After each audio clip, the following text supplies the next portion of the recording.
Imagine walking into a room and seeing a heavy iron door. It's bolted from the outside, reinforced with steel bars and welded to the frame. You walk up to it, plant your feet, and push with everything you have. The steel doesn't move. Your muscles burn, your breath catches, but the door remains completely static. In this moment, you are facing a genuine physical impossibility. You cannot open it. This is a real, unyielding "I can't." But now, imagine a different room. In this room, there is no door. There are no bars, no locks, no chains. There is only an open archway leading into the next space, but drawn across that archway, flat on the floor, is a thin, dusty chalk line. You walk up to the line. Your body is perfectly capable of taking a step. Your muscles are fully functioning, your nerves are firing, and your lungs are full of oxygen. There is absolutely no physical law preventing your foot from moving forward. Yet as you look down at that chalk line, a voice inside your head whispers, "You can't step across that." And so you don't. You freeze. You turn around, walk away, and spend the next 10 years of your life telling your friends, your family, and yourself, "I wanted to go into that next room, but I couldn't. It was impossible." This is the psychological illusion that dominates modern human existence. It is the invisible wall of "I can't." Every single day, we use that phrase as if we are dealing with locked iron doors. We say, "I can't leave this toxic career." We say, "I can't speak up in front of a crowd." We say, "I can't handle the weight of this heartbreak, or "I can't stick to this discipline." But if we peel back the layers of human psychology under the harsh, unyielding light of ancient Stoic philosophy, we discover a terrifying, yet profoundly liberating truth. Almost every "I can't" you utter is a lie. It is not a declaration of physical impossibility. It is an act of psychological abdication. It is a defense mechanism. When you say, "I can't," what your mind is actually doing is making a hidden translation. It is saying, "I am unwilling to pay the emotional or psychological price required to do this thing, so I will pretend the universe has physically forbidden me from doing it." 2,000 years ago, an ancient Roman emperor named Marcus Aurelius sat in a dimly lit military tent on the frozen edges of the Danube River. He was fighting a brutal northern war, facing a massive betrayal from his closest general, and watching a devastating plague tear his empire apart. He was exhausted, aging, and surrounded by chaos. He had every functional reason to throw up his hands and say, "I can't endure this. It is simply too much for a single man." Instead, he opened his private journal and wrote a single sentence that shatters the very foundation of modern victimhood. "If a thing is humanly possible, consider it within your reach." Today, we are going to dismantle the ultimate myth of human limitation. We are going to break down exactly how your brain hallucinates these invisible walls, why you secretly want to believe they are real, and how the ancient Stoics trained their minds to step across the chalk line and reclaim their sovereign will. To understand how we became prisoners of our own self-inflicted limitations, we have to travel back to the core of Stoic psychology. The ancient Stoics were not just abstract theorists. They were, in essence, the world's first rigorous cognitive scientists. They recognized a fundamental law of the human mind. Human suffering does not come from the external events that happen to us, but from the internal labels we attach to those events. This framework was perfected by a man named Epictetus. His perspective on human freedom is uniquely brutal because he spent the first half of his life as a physical slave in Rome. He knew what a real, physical "I can't" looked like. He knew what it meant to have his physical body owned, controlled, and restricted by another human being. Yet, after gaining his freedom and establishing his philosophy school, Epictetus introduced a concept that changed psychology forever: the dichotomy of control. Epictetus argued that everything in existence can be divided into two uncompromising categories: things that are entirely up to us, and things that are completely outside of our control. In the category of things outside of our control, he placed the weather, the economy, the actions and opinions of other people, our past, our genetic blueprints, and the ultimate mortality of our bodies. In the category of things entirely up to us, he placed our opinions, our desires, our aversions, and, most importantly, our assent asterisk. What is assent? In Stoic terms, assent is the mental button you press when you decide that an internal thought or a sudden emotional impression is the absolute truth. Think about how your mind operates throughout a normal day. Your environment constantly throws raw data at you. Your boss sends you a sharp, highly critical text message. That is the objective external event. Instantly, your brain's survival mechanism kicks into overdrive and generates an automatic internal impression. This is a disaster. My job is in jeopardy. I am going to ruin my life. I cannot handle this amount of stress. This is the exact junction where most people lose their freedom. They assume that because a thought or a feeling rose up inside their head, it must be an objective fact. They immediately press the button of assent. They agree with the panic. They say, "Yes, this situation is unmanageable. I can't handle this." But a trained Stoic operates differently. When an intense impression arises, they do not automatically believe it. They stand at the gates of their mind like an armed border guard. They catch the impression, hold it up to the light of reason, and say to it, "You are just an impression. You are raw data mixed with my own fear, and you are not at all what you claim to be."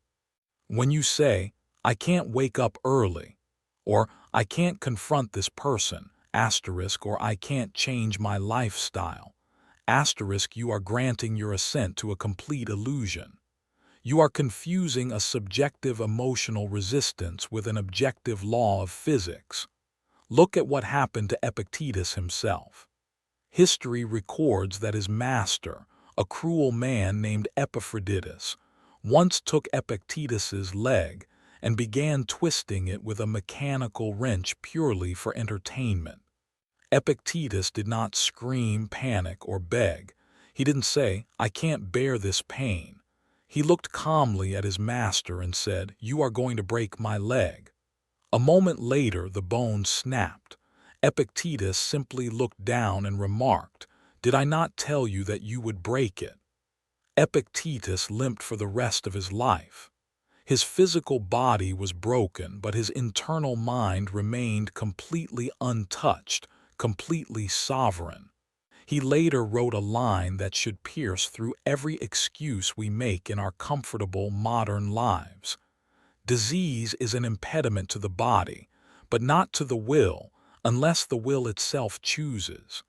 Lameness is an impediment to the leg, but not to the will.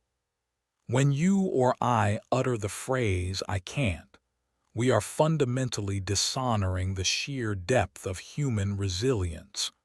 We are claiming that a bad mood, a difficult task, or an uncomfortable social interaction has the absolute physical power to paralyze our human will. It doesn't. We are simply choosing to lay down our weapons, walk away from the challenge, and call our choice an impossibility.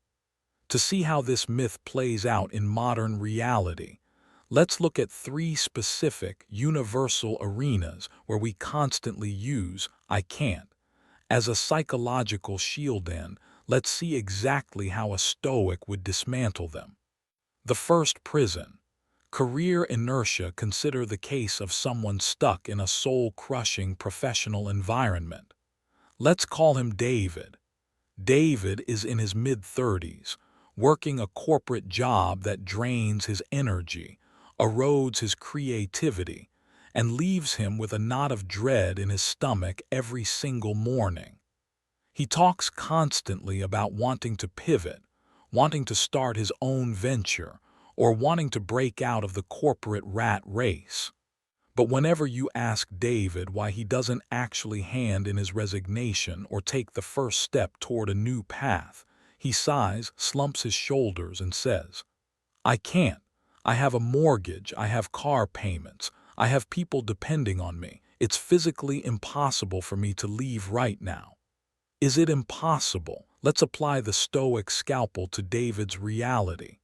David is profoundly confusing a high financial or social cost with a physical barrier. Is David physically paralyzed? No. His fingers are entirely capable of typing a resignation letter. His hand is entirely capable of signing it. Is it physically impossible for David to survive outside of his current lifestyle? No.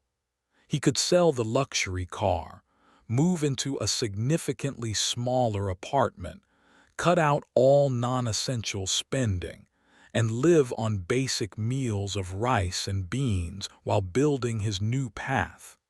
Seneca, the great Stoic statesman who managed the complex finances of the early Roman Empire, dealt with this exact form of wealthy paralysis all the time.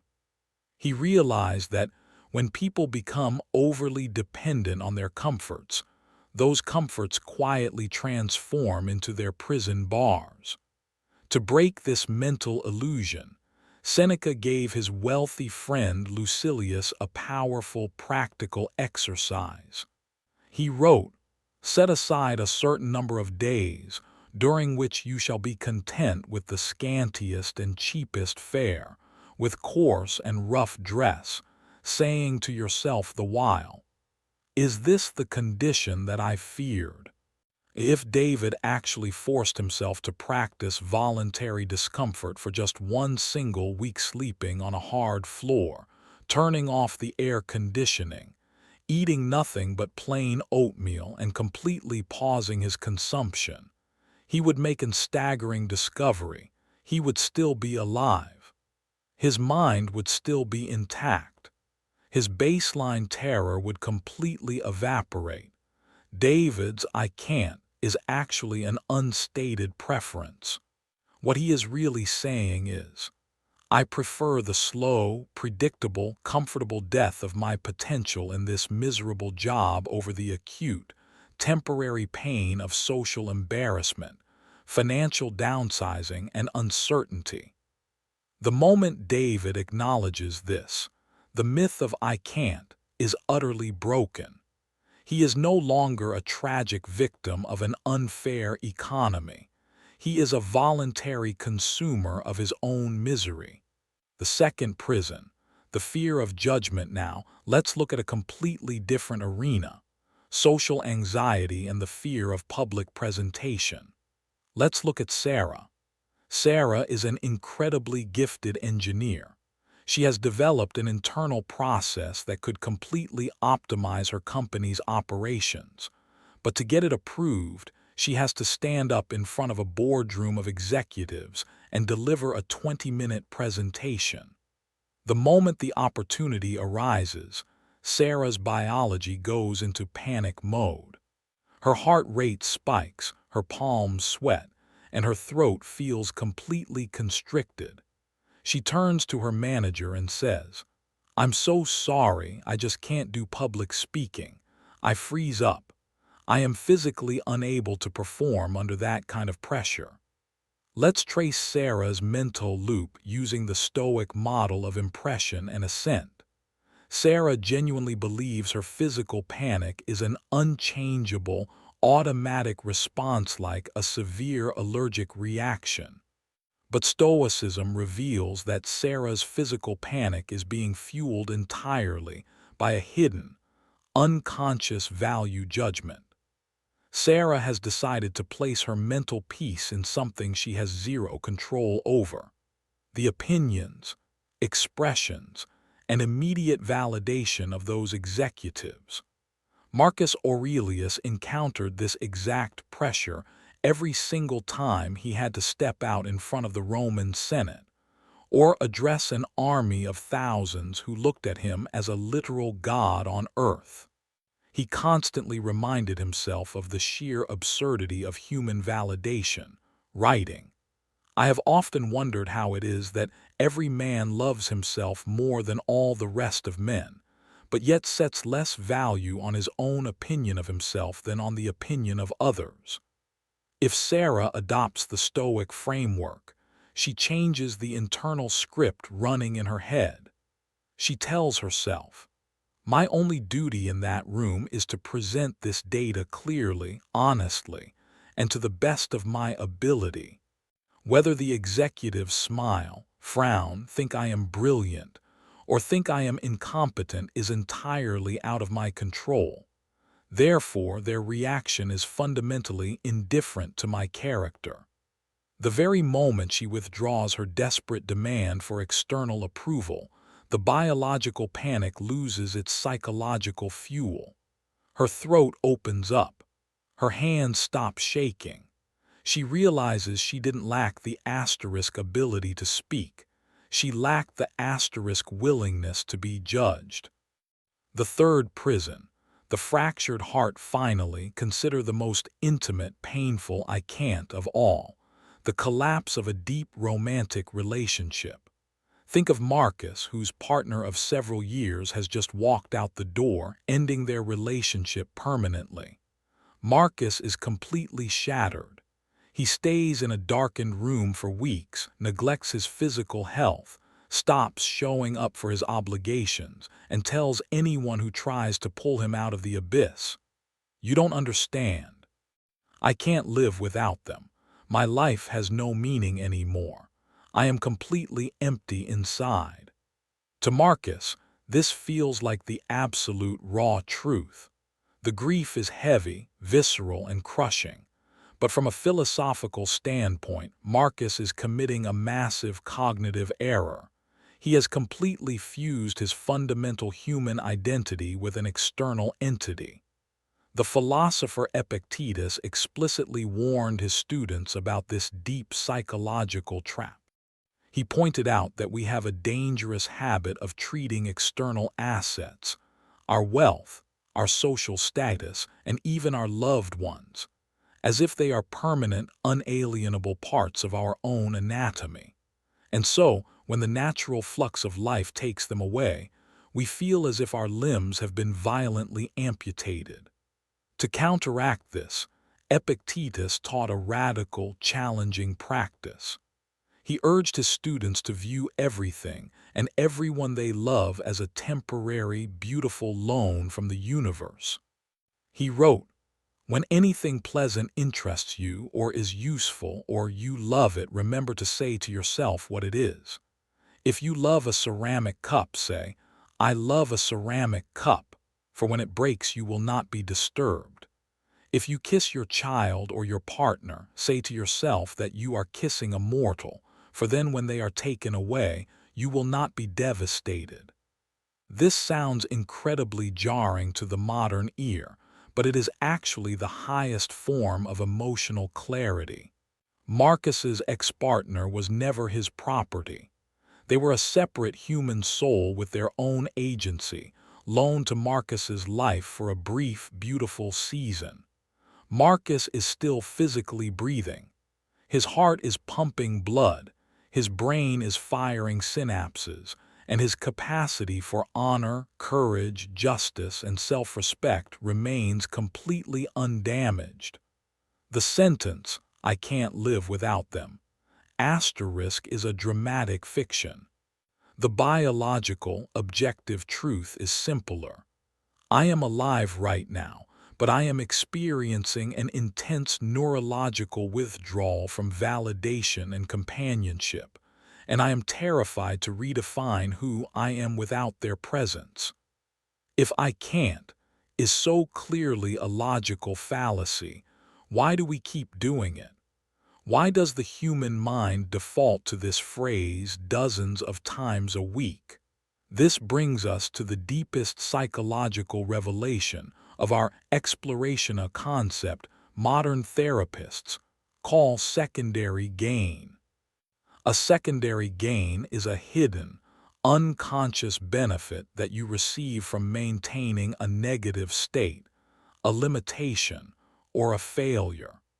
When you complain about a major problem in your life but consistently refuse to take the actions required to fix it, you are almost always receiving a secret reward from the misery itself. Think about the covert transaction taking place inside your mind. When you tell yourself, I can't start that difficult project, or I can't have that uncomfortable conversation, look at what you get to keep. You get to avoid the terrifying risk of failing publicly. You get to stay warm, safe, and comfortable in your current routine. You get to play the tragic, misunderstood hero in your own mind, the brilliant individual who would have achieved legendary things if only the circumstances had been slightly different. The phrase, I can't, is the ultimate tool for ego preservation. It allows you to maintain a remarkably high opinion of your potential without ever forcing you to risk putting that potential to the test in the brutal, unyielding arena of reality. It lets you blame the universe, your past, your genetics, your boss, or your anxiety for your own lack of courage. But the ancient Stoics reject this psychological cowardice completely. Seneca observed that humans have a bizarre habit of looking for excuses to be weak, simply because weakness requires absolutely zero effort. He wrote, "It is not because things are difficult that we do not dare. It is because we do not dare that they are difficult." The exact moment you realize your I can't is actually an active financial transaction. A deliberate trade where you swap your long-term human greatness for short-term emotional comfort. The illusion shatters. You can no longer look at yourself in the mirror with that same comforting, self-pitying narrative. You are forced to look at your reflection and realize a devastating truth. You are the sole architect of your own cage. We must conclude by returning to Marcus Aurelius, the philosopher king who understood the true weight of human sovereignty. Marcus didn't have the luxury of hiding behind excuses. If he surrendered to a victim mindset, an entire empire would slide into historical chaos. In his Meditations Marcus describes a mental concept that every single human being should memorize if they ever want to escape the trap of self-limitation. The mind as a raging fire. Marcus wrote, "The mind adapts and converts to its own purposes the obstacle to our acting. The impediment to action advances action. What stands in the way becomes the way." Think about a weak, flickering candle flame. If you drop a heavy log onto a candle, you smother it. You put it out completely. A single gust of wind destroys it. But look at a massive, roaring bonfire. If you throw a heavy log onto a bonfire, the fire doesn't complain. It doesn't say, "I can't handle this obstacle." It wraps its flames around the wood. It consumes it. It absorbs the log, uses it as raw fuel, and turns that very obstacle into a higher, hotter, and more brilliant flame. The bonfire welcomes the wind because the wind only drives the fire deeper into the forest. You must stop acting like a fragile, flickering candle that gets blown out by the first sign of social anxiety, professional discomfort, or emotional pain. You must become the fire. The very next time the phrase "I can't" begins to rise to your lips, stop, freeze, recognize it for exactly what it is: an automatic, unexamined mental impression trying to cheat you out of your growth. Do not press the button of assent. Take a deep, conscious breath, look directly at the challenge standing before you, and translate your language from the dialect of the victim to the absolute sovereignty of the trained human mind. Do not say, "I can't do this." Say, "I am entirely, physically capable of doing this, but I am currently experiencing an intense emotional resistance to the discomfort it requires. I am going to take the step anyway." The thin chalk line on the floor has no physical power to stop your legs from moving.